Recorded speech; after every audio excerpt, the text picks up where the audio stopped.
সন্ধ্যা, এই সন্ধ্যায় কি হয়েছে বোন? কাঁদছো কেন এভাবে? বলো, খারাপ লাগছে তোমার? সন্ধ্যা কেঁদে চলল, কোনো উত্তর করলো না। সিরাজ মির্জা প্রশ্ন করলেন, কি হয়েছে মা? কাঁদিস না, বল আমাকে, কোথায় কষ্ট হচ্ছে? মামা, আমার দম বন্ধ হয়ে আসছে, আমার কষ্ট হচ্ছে মামা। আমার মা নেই মামা, আমি মায়ের আদর পাইনি, আমি মাকে দেখতে পারিনি নিজ চোখে। মামা, আমি মাকে মা বলে ডাকতে পারিনি, সে আমাকে রেখে চলে গেছে। আমার কথাও ভাবেনি। মামা, তোমরাও আমার কথা ভাবনি? আমাকে কেন কিছু বলনি? আমার বাবা অন্য কেউ, যে আমাকে রেখে দূরে পড়েছিল। মামা, তোমরা কেন আমার কথা সে সময় চিন্তা করনি? কেন একবারও জানতে চাওনি? তোমরা আমার মাকে মানলে আজ আমার মা থাকতো, আমিও মায়ের আদর পেতাম, বাবা পেতাম। মামা, আমাকে মা এনে দাও, একবার মাকে দেখবো আমি। মামা, একবার আমি মায়ের কোলে ঘুমোবো। মাকে এনে দাও মামা, এনে দাও না। এভাবে আরো অনেক কথা বলতে থাকলো। জ্বরে মেয়েটা আবল তাবল বলছে, কিন্তু মেয়েটা সত্যি কষ্ট পাচ্ছে। মেয়েটার অসহায় কান্না কেউই দেখতে পারছে না। অথয় কেঁদে দিল। সন্ধ্যার মাথায় হাত রেখে বোঝানোর চেষ্টা করলো। এসব আশিক শেখ শুনলো, দেখলো, তিনিও কাঁদছেন নীরবে। কি বলবে সে মেয়েকে? কি করে বোঝাবে? সে তাকে অস্বীকার করেনি, পারলে তাকে নিয়ে অনেক দূরে পাড়ি জমাতো। সবকিছু পরিস্থিতির শিকার। সে তো চায়নি কাউকে ছাড়তে। কি করে বোঝাবে? মেয়েটা কি তাকে একবারও বাবা বলে ডাকবে না? মানবে না? সে তো মেয়েটার জন্য থাকবে ভেবেছিল, কিন্তু এখন এখানে থেকে কি হবে? আবার চলে যাবে সে। ভেবেছিল মেয়েটাকে সব জানিয়ে মেয়ের মুখে বাবা ডাক শুনবে। আসিফের ভাবনার মাঝে সন্ধ্যাকে আলেয়া বলল,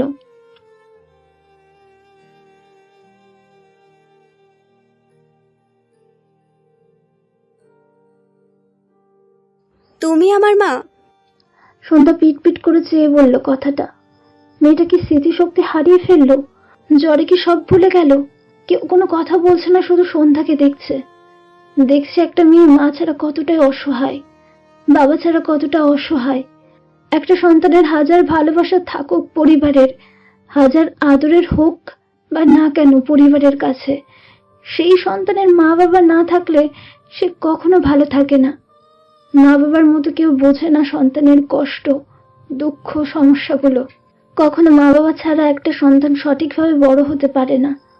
একটা সন্তানের জন্য মা বাবার মূল্য যে কতখানি, তা সেসব সন্তানেরা বোঝে যাদের মা বাবা নেই। সন্ধ্যার কষ্ট সবই উপলব্ধি করতে পারছে। এতগুলো বছর পর মা বাবার অতীত জেনে সে ভেঙে পড়েছে। সিরাজ মির্জা যখনই কিছু বলতে যাবেন, তখন আসিফ শেখ সন্ধ্যার শিউরে দাঁড়িয়ে ডেকে বললেন, সন্ধ্যা, মা, মা আমাকে একবার দেখো, আমাকে ভুল বোঝো না। আমি অসহায় ছিলাম, আমি কিছুই করতে পারিনি তোর জন্য। আমি একটা অসহায় বাবা, একটা কুলাঙ্কার বাবা। আমাকে এইভাবে দূরে ঠেলে অস্বীকার করে আমার পাপের শাস্তি দিস না মা। আল্লাহ আমাকে আমার পাপের শাস্তি আরো দিয়েছেন, তুই আমার থেকে মুখ ফিরিয়ে নিস না মা। আমাকে একটা বার ডাক না বাবা বলে।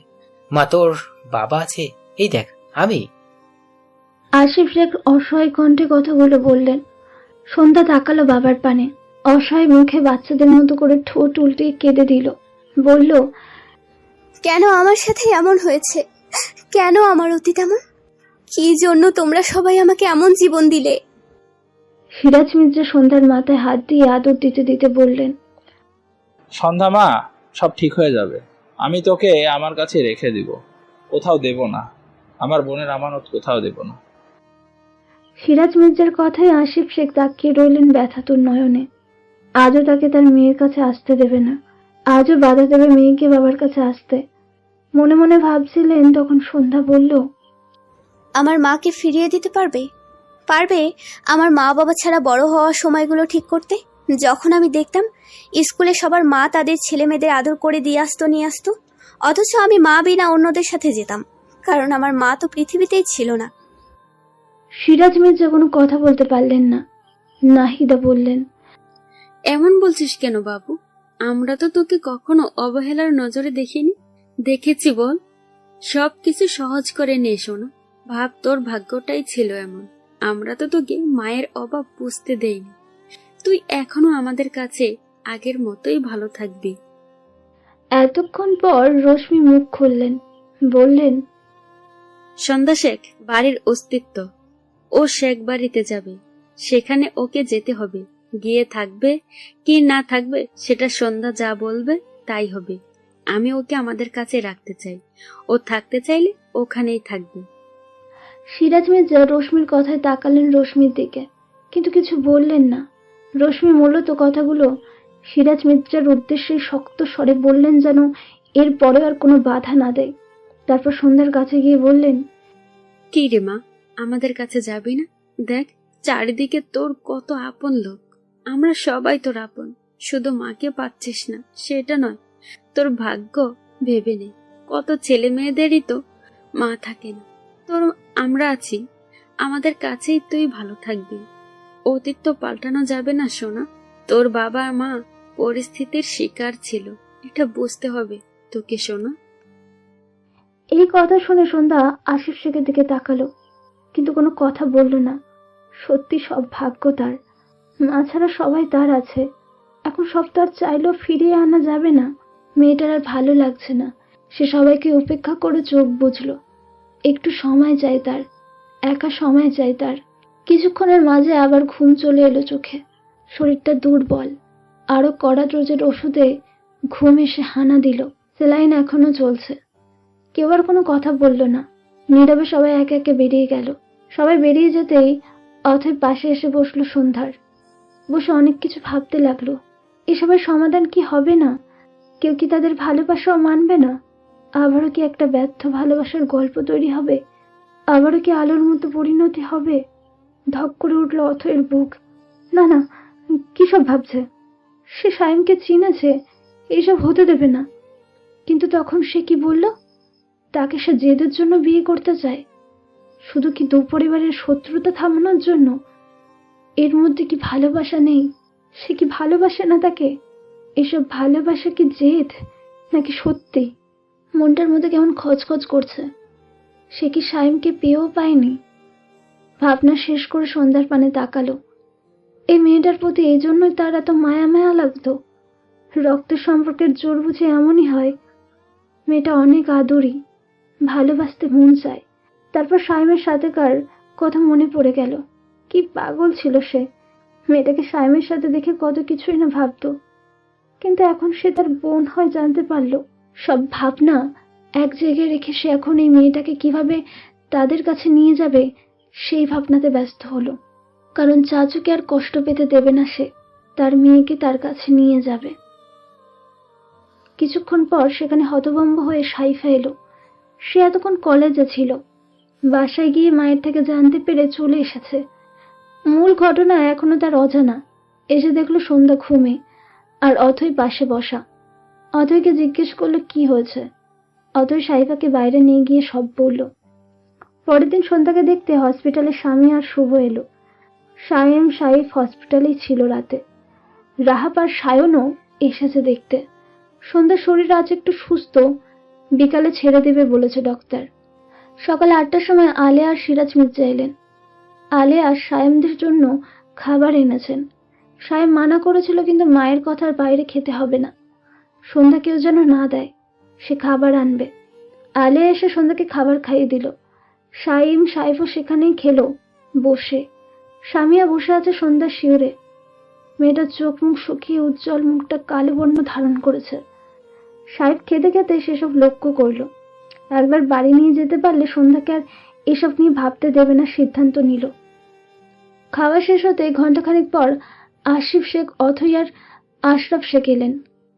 আশরাফ শেখ দোকানে যাওয়ার পথে ভেবেছেন মেয়েটাকে এক নজর দেখে যাবে, এইভাবে এসেছেন। আর আশিফ শেখ এসেছেন এক বুক আশা নিয়ে, মেয়েটাকে বাবা বলে ডাকবে, সব ভুলে বাবাকে মানবে। ওরা ভেতরে আসতে সন্ধ্যা তাকালো। সিরাজ মির্জার আর আশরাফ মির্জা চোখাচোখি হলো। আশরাফ শেখ তাচ্ছিল্যের নজরে তাকালো। তার নজর বলছিল, আজ যদি সব মেনে নিতে এই দিন দেখতে হতো না। অথই সাইমের দিকে তাকালো। সাইমা দেখলো, তারপর আশ্বাসের চোখে আশ্বাস দিল অথইকে। আশিফ শেখ এগিয়ে এসে সন্ধ্যার কাছে দাঁড়ালেন। কাউকেই পরোয়া করলেন না। জিজ্ঞেস করলেন, মা আমার কেমন লাগছে আজ শরীর? ভালো। সন্ধ্যার ছোট্ট উত্তর। কিন্তু আসিফ শেখের মন অশান্ত করে দিল। আবার জিজ্ঞেস করলেন। বাবা বলে ডাকবি না। সন্ধ্যা কিছুক্ষণ তাকিয়ে রইল নিষ্পলক, তারপর বলে উঠল, আমি তো আপনাদের অবৈধ সন্তান। এই একটা বাক্যে সেখানে বজ্রপাত হলো সবার উপর। মনে হলো আসিফ শেখ বজ্রপাত নয়নে তাকালেন। তার কান বধির কেন হয়ে গেল না এটা শোনার আগে? সবার বিস্ময়ে কিংকর্তব্য বিমূঢ় হয়ে গেছে। এসব তো কেউ কখনো ভাবেনি। সন্ধ্যা কেন ভাবলো? অবৈধ বলে কখনো তো সে নজরে কেউ দেখেনি। সিরাজ মির্জা কখনো সে নজরে কাউকে দেখতেই দেয়নি। তবে এই মেয়েটার মনে এটা আসলো কেন? অবৈধ, এটা কি বিষাক্ত শব্দ যা সবার মনে রক্তক্ষরণ করলো। আসিফ শেখ আর সহ্য করতে পারলেন না। শব্দ করে সন্ধ্যাকে জড়িয়ে ধরে কেঁদে উঠলেন। বললেন, না মা, দয়া করে আমাকে এমন করে বলিস না। তুই অবৈধ না মা, আমার আর আলোর ভালোবাসা। তুই আমাদের ভালোবাসার অস্তিত্ব। এমন করে বলিস না রে মা। আমার পাপের পাল্লা ভারী করিস না।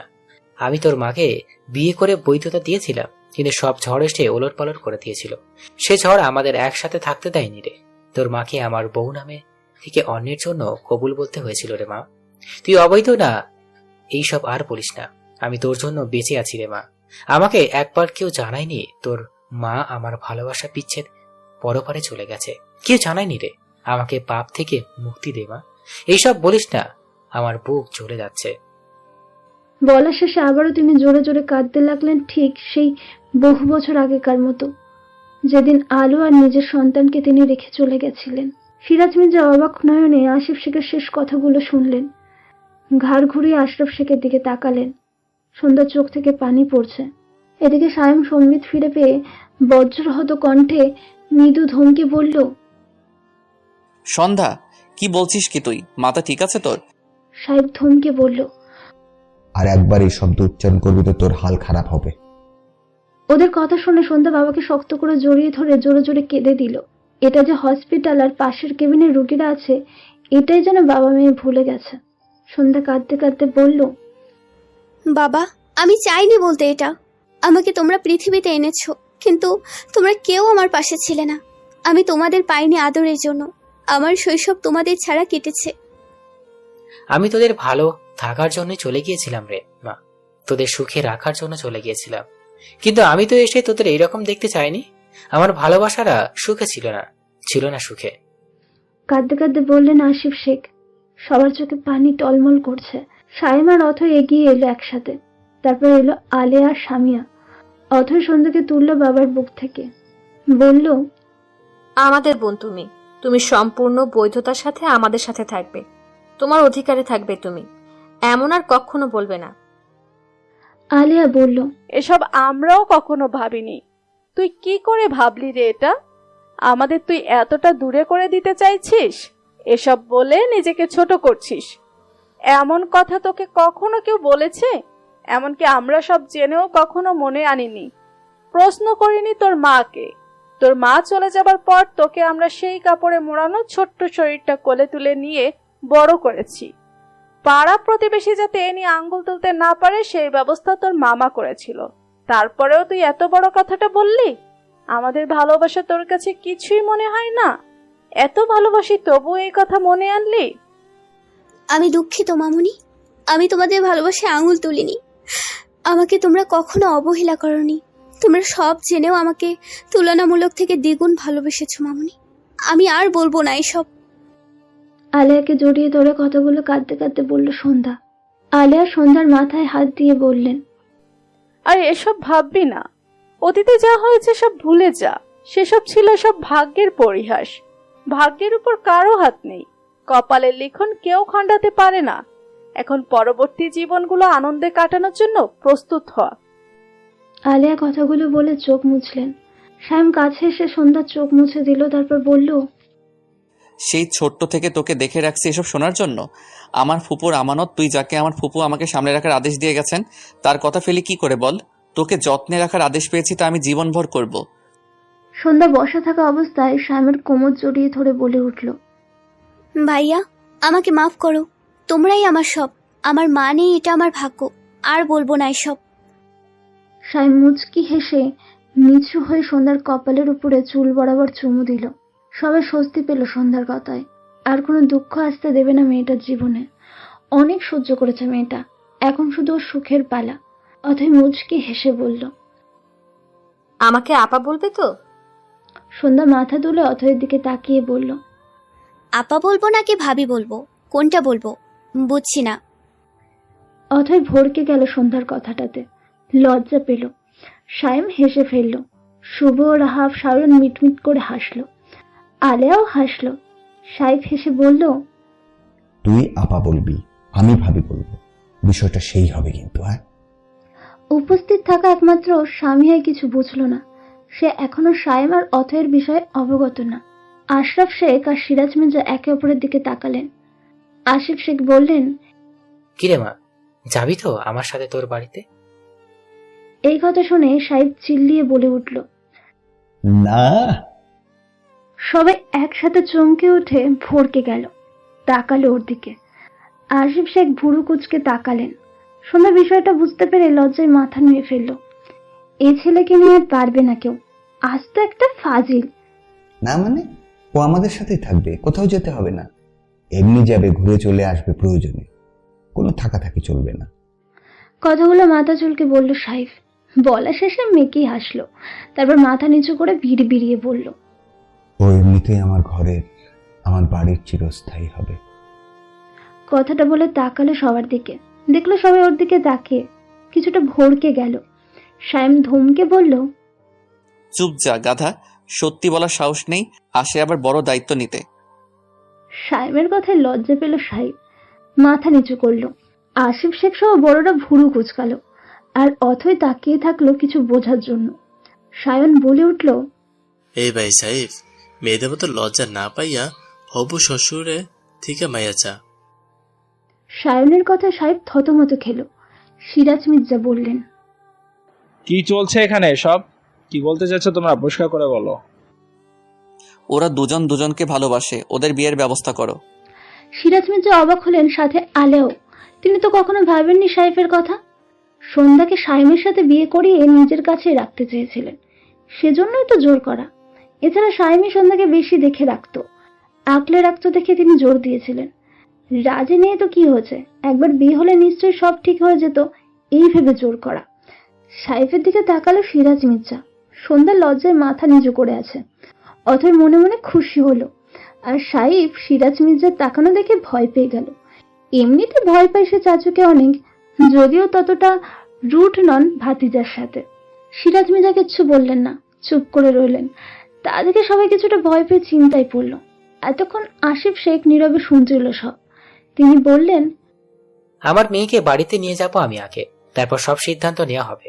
তবে তুমি ছেলে ভালো হলে আমার কোনো আপত্তি নেই, আমার মেয়ের সুখ আগে। এছাড়া আমার থেকে তোমারই আমার মেয়েকে ভালো ছিল। তোমার বাবা চাচারা রাজি থাকলে সমস্যা নেই, কিন্তু আমাকে আমার মেয়েকে নিতে যেতে দিতে হবে, এটাই শেষ কথা। নয়তো এবার আমি অন্য পথ দেখব। সিরাজ মির্জা কোনো তর্ক করলেন না। তিনি তর্কই বা করে কি করবেন? সবকিছুর বাধা দেওয়াতে তো দেখলেন কি কি হয়ে গেল এত বছরে। এছাড়া তিনি সন্ধ্যাকে আশিফ শেখের মেয়ে বলে না মানার কারণ না দিলেও তিনি রেগেছিলেন তার উপর এটা ভাবে যে সে মেয়েকে ভুলে বিদেশে নতুন সংসার করেছেন, তার বোনকে তালাক দিয়ে গিয়ে। নয়তো এত বছরে খোঁজ নেয়নি। কিন্তু আশিফ শেখের তখন ওই কথাটা শুনে বুঝেছেন তাকে এসব জানানো হয়নি, আর তিনি নতুন সংসারও করেননি। বাধার দেবেন না তিনি, যার মেয়ে সে মেয়ে বলে পরিচয় দিক, মেয়েটাও বাবাকে মেনে নিক। সিরাজ মির্জার কথা না বলাটাকে সবাই নীরব সম্মতি ধরে নিলেন। উপস্থিত সবাই ভিতরে ভিতরে স্বস্তির শ্বাস ফেলল। যাক, এবার তাহলে কোনো বাধা নেই আর। আশিফ শেখ সন্ধ্যার মাথায় হাত রেখে বললেন, চল মা, কিছুদিন বাবার কাছে থাকবি, আমি তোকে কিছুদিন আমার কাছে রেখে আদর যত্ন করে আবার চলে যাব। সন্ধ্যা অবাক হলো, কষ্ট পেল, আবার তাকে রেখে চলে যাবে বলল। না, যাব না। গিয়ে কি করব আমি? সেই তো দুদিন থেকে দুদিনের জন্য আদর যত্ন দেখিয়ে আবার চলে যাবে। আশিফ শেখ মেয়ের অভিমান বুঝলো, মৃদু হাসলেন, বললেন, তুই চাইলে আমি থেকে যাব না অনেক দূরে, একবার মানা করে দেখ। যেও না বাবা। আশিফ শেখের প্রাণ ভরে গেল। প্রশান্তিতে শ্বাস নিলেন দীর্ঘ একটা। মেয়েকে বুকে এনে বললেন, যাব না রে মা, আর যাব না তোকে ছেড়ে। তোর সাথে তোকে নিয়ে বাকিটা জীবন কাটাবো। তারপর মনে মনে বললেন, তোর মাকে ছাড়া যে আমার নিঃশ্বাস নিতে কষ্ট হচ্ছিল, সেই জন্যই চলে যেতে চেয়েছিলাম। কিন্তু আমার এখন নিঃশ্বাস নেওয়ার আর একটা কারণ আছে। তোকে নিয়ে থাকবো, বাঁচবো আমি। তারপর পরপরে গিয়ে তোর মায়ের সাথে দেখা হলে তার কাছ থেকে অনেক জবাব দিয়ে নেব আমি, অনেক নালিশ করব আমি, দেখিস। সাইম এবার ভেতর থেকে গলা ছেড়ে নিজেকে গম্ভীর কঠিন রূপে আনলো। আশরাফ শেখের উদ্দেশ্যে বলল, কি আমার হবু বউয়ের বাবাজি? মেয়ে নিজের ইচ্ছেই দিবেন নাকি অন্য রাস্তা দেখব? এই বলে পাশে থেকে অতর হাতটা নিজের হাতের ফাঁকে ধরলো। সবাই তাকালো ওদের দিকে। অতর চমকে থতমত খেয়ে গেল। সাইম কাউকেই পাত্তা দিল না। তারপর ভিলেনদের মতো একটা অদ্ভুত চাহনি দিয়ে বলল, আমি আবার অন্য রাস্তায় গেলে কিন্তু তেরা রাস্তাতেই যাব। কেন জানেন তো? আমার জন্ম থেকে ঘাড়ের রগগুলো তেরা। উপাধিটা অবশ্য আমার না। বলে দুষ্টু হাসলো। আর আশরাফ শেখ সহ সবাই একবার হলেও মনে মনে বলল, কি ফাজিল ছেলে, ঘাড়ের রগগুলো সত্যিই তেড়া। আশরাফ শেখ সিরাজ মির্জার দিকে তাকালেন। সিরাজ মির্জা নির্বিকার তার দিকে তাকিয়ে আছে। কি বলবেন তিনি? আর কিছুই বলার নেই। ছেলে তার সিদ্ধান্তে অটল। এছাড়া তিনিও আর কোনো শত্রুতার দোহাই দিতে চান না। এসবের শেষ হোক চান। শেষ বয়সে শান্তিতে থাকুক একটু, সবাই সুখে থাকুক। আশরাফ শেখ সিরাজ মির্জাকে দেখে নিয়ে বলে উঠলেন, আমি কোনো বেকার ছেলের কাছে আমার মেয়ে দেব না। কথাটা বোধহয় সিরাজ মির্জার গায়ে লাগলো। ওনার অঙ্গে বাড়ি দিল। বংশের সাম্রাজ্যের উপর আঙুল তুলল। তিনি চেয়ারম্যান। এছাড়া ওনার যা ধন দৌলত আছে, ওনার ছেলে এবং নাতিপুতিরা বসে খেয়ে জীবন পার করতে পারবে। তিনি কি কম করে রেখেছেন? মনে মনে অহংকারের সাথে কথাগুলো ভেবে মুখে গম্ভীর রূঢ় রসকসীন কাঠখোট্টা কণ্ঠে বলে উঠলেন, আমার কি কম আছে? আমার যা আছে আমার ছেলেরা বসে খেয়ে, আমার নাতি পুতিরা পর্যন্ত বসে খেয়ে জীবন পার করতে পারবে। এছাড়া আমার ছেলে লেখাপড়া করছে, শেষ করে নিজেও কিছু করবে। কথাটা বলে থামলেন, কিন্তু বলা শেষ করে বুঝতে পারলেন কি বলেছেন তিনি। একটু ভিতরে ভিতরে ভরকে গেলেন, কিন্তু অভিব্যক্তিতে প্রকাশ করলেন না সেটা। আর বাকিরা তো মনে মনে আনন্দে আটখানা হয়ে উঠল। সায়ন রাহাব মনে মনে বলে উঠল, আলেয়া সামিয়া সাহেব তো একটু বেশি অবাক হয়েছে। তার থেকে অবাক হয়েছে আশরাফ শেখ, অথই আর আসিফ শেখ। সবার নজর থেকে বাঁচতে সিরাজ মির্জা নীরবে প্রস্থান করলেন। আর আশরাফ শেখ সাইম অথয়ের দিকে তাকালো একবার। তিনিও যাবার আগে শুধু বলে গেলেন, আমি দোকানে যাচ্ছি, আমার মেয়েকে পৌঁছই দিয়ে আসবে। এই বলে আর কাউকে কিছু বলতে না দিয়ে দ্রুত পায়ে প্রস্থান করলেন। লাভ স্টোরির মাঝে দুজন ভিলেন প্রস্থান করতেই সেখানে হই হুল্লোড় বেঁধে গেল। সাহিব, শুভ, রাহাব, সায়ন হই হই করে উঠল। আলিয়া স্বস্তির নিঃশ্বাস ফেললেন। সাইমের দিকে তাকালো। সাইমও তাকিয়ে মাকে মুচকে হাসি দিল। সে নিজেও প্রশান্তির শ্বাস নিল। জীবন পূর্ণ করতে আর বাধা নেই। তাদের ভালোবাসা পূর্ণতা পাবে। সিরাজ মির্জা উপরোক্ত কথাটা বলে নিজের মতামত তো দিয়ে দিলেনই, তার সাথে আশরাফ শেখের কাছে যেন প্রস্তাব রেখেছেন। আশরাফ শেখও ঘুরিয়ে পেঁচিয়ে কথার মাধ্যমে মেয়েকে সাইমের হাতে তুলে দিয়ে গেলেন। সাইম পাশ ফিরে অথয়ের দিকে তাকালো। অথয় এখনো শূন্য চোখে চেয়ে আছে।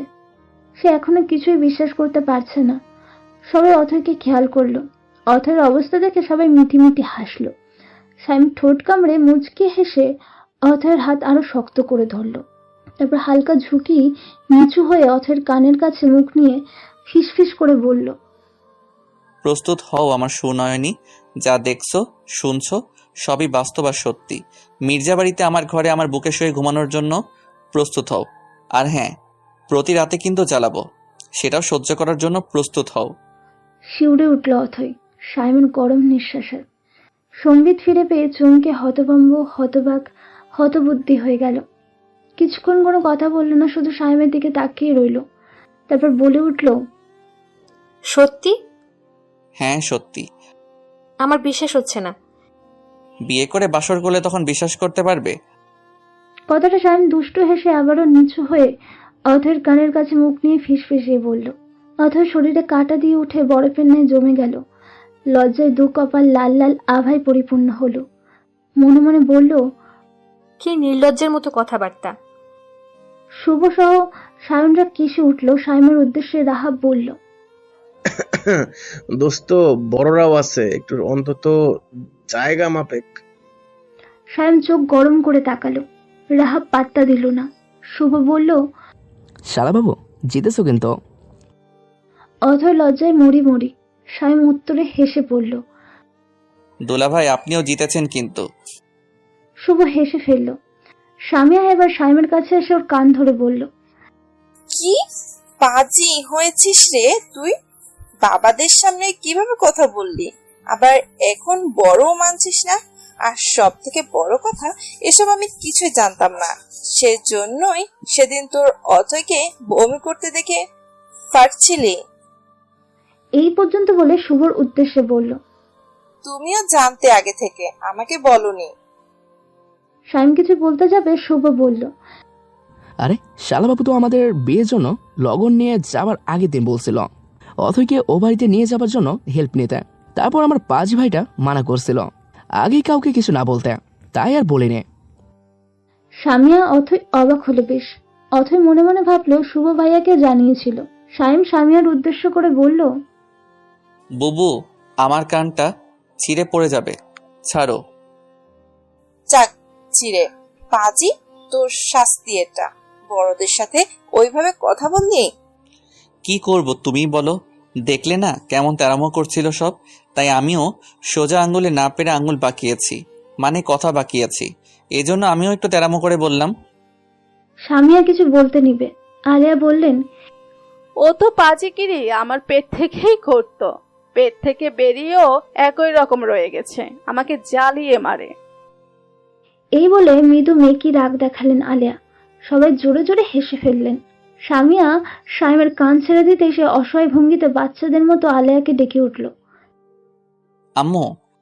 সন্ধ্যা বলল, মামনি, তোমার পেটেও বোধহয় রাজ্যের তেরামি করে এসেছে ভাইয়া। সেখানে কাউকে পেলে হয়তো মেরে ভর্তা করে আসতো। বলে জোরে হাসলো। সবাই হাসলো সন্ধ্যার কথায়। তারপর সায়মের উদ্দেশ্যে আবার বলল, কে আমার না হওয়া জামাই? এখন তো আমার আপার জামাই হবা। কি ডাকি তোমাকে বলো তো? সন্ধ্যা, ফাজিলগিরি করিস না, তোকে আমি বলেছি না এটা বলে সম্বোধন করবি না। সে তুমি যতই বারণ করো, আমি তো বলবোই। সায়ম একটু এগিয়ে এসে মাথার উপর নিচে নাড়াতে নাড়াতে মৃদুর রাগ নিয়ে বলল, তাই না? দাঁড়া তোর হচ্ছে। তা শুনে আর সায়মকে সত্যি এগিয়ে আসতে দেখে হালকা চিল্লে উত্তেজিত হয়ে সামনে বাবাকে ধরে বাবার মুখে মুখ গুজে দিয়ে লুকানোর ভঙ্গিতে বলতে থাকলো, মামনি, মামনি, তোমার ছেলেকে কিছু বলো। দেখো ভাইয়া, আমি কিন্তু অসুস্থ। এই দেখো জ্বর। আর আমাকে মারলে আমার বোন দেব না কিন্তু। সবাই সন্ধ্যাকে দেখে হেসে ফেলল। প্রশান্তির হাসি সেটা। আজিব শেখও প্রাণ ভরে হাসলেন মেয়েকে ধরে। মেয়েটার হাসিও মায়ের মতো হয়েছে, মনে মনে ভাবলেন সেটা। তারপর আলিয়া অথয় সায়মের কাছে এসে অথয়ের মাথায় হাত রেখে বললেন, সুখী হও দুজনে, একসাথে পাশে থেকো সব সময়। আমার ছেলে কিন্তু তেরা, সারা জীবন সামলানোর জন্য প্রস্তুত হও। অথয় লজ্জা পেয়ে আলিয়াকে জড়িয়ে ধরল। আলিয়াও ধরে হাসলো অথয়ের কাণ্ডে। অথয় বলল, তোমাকে আমি তুমি করে বলবো এখন থেকে। তুমি সব জানতে আগে থেকে, তাই না? তোমাকে আগে থেকেই বলেছিল তোমার ছেলে, তাই না? হ্যাঁ। এরপর আরো কিছুক্ষণ সবাই গল্পগুজব করে শুভ আর সামিয়া বিদায় নিয়ে চলে গেল। বিকেলে দেখে আসিফ শেখ সবার থেকে পারমিশন নিয়ে সন্ধ্যার মত অনুযায়ী সন্ধ্যাকে হসপিটাল থেকে তাদের বাড়িতে নিয়ে গেলেন। সবাই একসাথে বাড়ির উদ্দেশ্যে গেছিলেন, কিন্তু পৌঁছে সন্ধ্যাকে নিয়ে তারা তাদের বাড়িতে গেছেন। সাইফ হাজার মানা করেও পাত্তা পায়নি। সায়ম থেকে আশ্বাস দিয়েছে, বলেছে একই জায়গায় থাকবি, সমস্যা হবে না, দেখে আসবি গিয়ে। কিছুদিন থাকুক বাবার কাছে, বিয়ে হলে তোর সাথেই থাকবে। ওর বাবার কাছে থেকে মনটা শান্ত করুক একটু, এছাড়া পরীক্ষারও প্রস্তুতি নিক। ভাইয়ের এই কথার প্রেক্ষিতে কোনো কথা বলেনি সাহেব, নীরব সম্মতি দিয়েছেন। সিরাজ মির্জা আদর করেই পাঠিয়েছেন সন্ধ্যাকে। অথয় বেশ খুশি আছে, তার জীবন পূর্ণ হতে যাচ্ছে। সে সব পেয়ে গেছে। সুখেরা একুল ওকুল থেকে এসে ধরা দিচ্ছে। মনের প্রজাপতিটা নৃত্য করছে। আজ তার সবকিছু পাওয়া হয়ে গেছে। এখন শুধু সায়মের বউ সেজে কবুল বলা বাকি। এরপর জীবন সার্থক হবে। সবকিছু কেমন স্বপ্ন স্বপ্ন লাগছে। এত জলদি সেই স্বপ্নরা এসে ধরা দেবে ভাবেনি। নিজের করে পেতে চলেছে তার বসন্তকে, সেটাও স্বামী রূপে। ইস, এত ভালো লাগা কোথায় রাখবে সে? পাগল না হয়ে যায় আবার। না, পাগল হওয়া যাবে না, আপাতত শান্ত থাকতে হবে। রাস্তার মধ্যে কথাগুলো অথই ভাবতে ভাবতে গেল। অতএরা বাসায় পৌঁছে দেখলো দরজার সামনে অন্তরা, মেহেদি, রশ্মি, অন্ত দাঁড়িয়ে আছে। নতুন জায়গায়, নতুন বাড়ি, নতুন মানুষ দেখে সন্ধ্যা গুটিয়ে গেল। তা দেখে আসিফ শেখ সন্ধ্যাকে বাহুবন্দি করলো। অথয় হাত ধরে আশ্বাস দিল।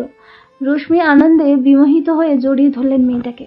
এই মেয়েটার জন্য কত যুদ্ধ করেছে পরিবার, ভালো না বেশি থাকতে পারে সে। তারপর ভেতরে নিয়ে গিয়ে পরিচয় করালো সবার সাথে। অন্তরা আরো একটা বোন পেয়ে আহ্লাদি হয়ে উঠল। যদিও অন্তরা আগে থেকে সব জানতো, সে মায়ের থেকে জোর দিয়ে বিয়ের পর শুনেছিল, কিন্তু আজ সে চাচুর জন্য এসে সব শুনলো। এও শুনলো সাইমের সাথে অথয়ের সম্পর্কের কথা। অন্তরার মেয়ের জ্বর ঠান্ডা লেগেছিল বলে চাচু যেদিন এসেছে সেদিন আসতে পারেনি। মেহেদিও আরো একটা শালিকা পেয়ে বলল,